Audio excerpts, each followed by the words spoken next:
In 2016, it was reported that copies of a lost portrait of Anne Boleyn, the second wife of King Henry VIII of England, had been found. This portrait was allegedly made in honor of her coronation in 1533.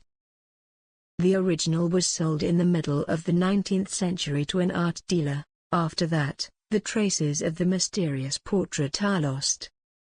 There are several versions of this image, all very different. The letters on the woman's necklace attracted the attention of the public and sparked a lively discussion. We can clearly see A, B, and R here.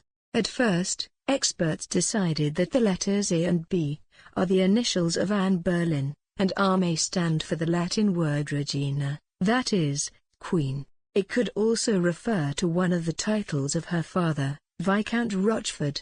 The carnation that the mysterious lady is holding in her hands seems to be a hint at the coronation. These two words are almost similar. However, upon closer examination, it became clear that the conclusions about the personality of this woman were most likely rushed. A pink carnation, according to the language of flowers of that time, is a symbol of engagement. Other portraits with the same floral motif are known. This plant has nothing to do with coronation, except for phonetic similarity. Costume experts also claimed that the woman's clothing for 1533 is about a decade outdated. Such outfits are typical for the early 20s of the 16th century.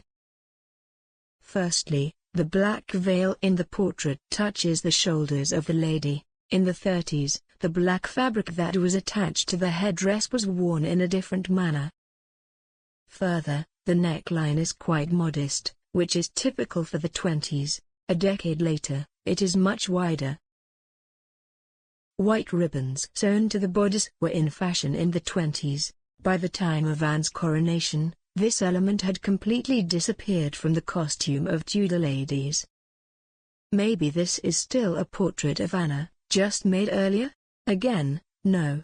Historians note that a simple maid of honor could not be so luxuriously dressed. She had to be modest and not compete with noble court ladies with the splendor of her outfits. And then what does a carnation have to do with it? The letters on the cap also clearly say that this is not Anna. Yes, the letter A exists, and it is confusing, but how do you explain the letter I, in relation to Anna? There is no way.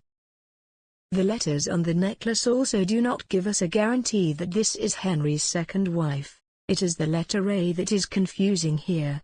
Experts explain that it was not customary among the ladies of that era to draw attention to their first name in this way. They were going to draw attention to their family name and title.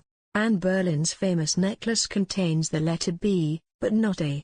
Jewelry was inherited, so the initials of the surname or title on them were more appropriate.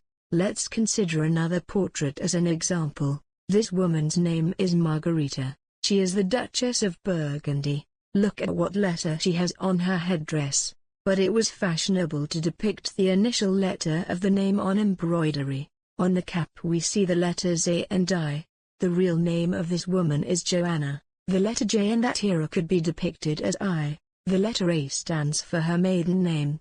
The letters on the jewelry could also mean some Latin sayings or words of prayer.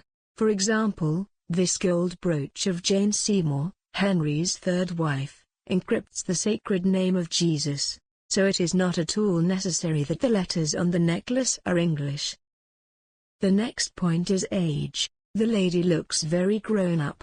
Yes, we do not know the exact age of Anna, but in the early 20s she was young, no older than 20. We will not discuss the appearance at all, since we do not have a single reliable lifetime portrait of Anna. All of them were made later.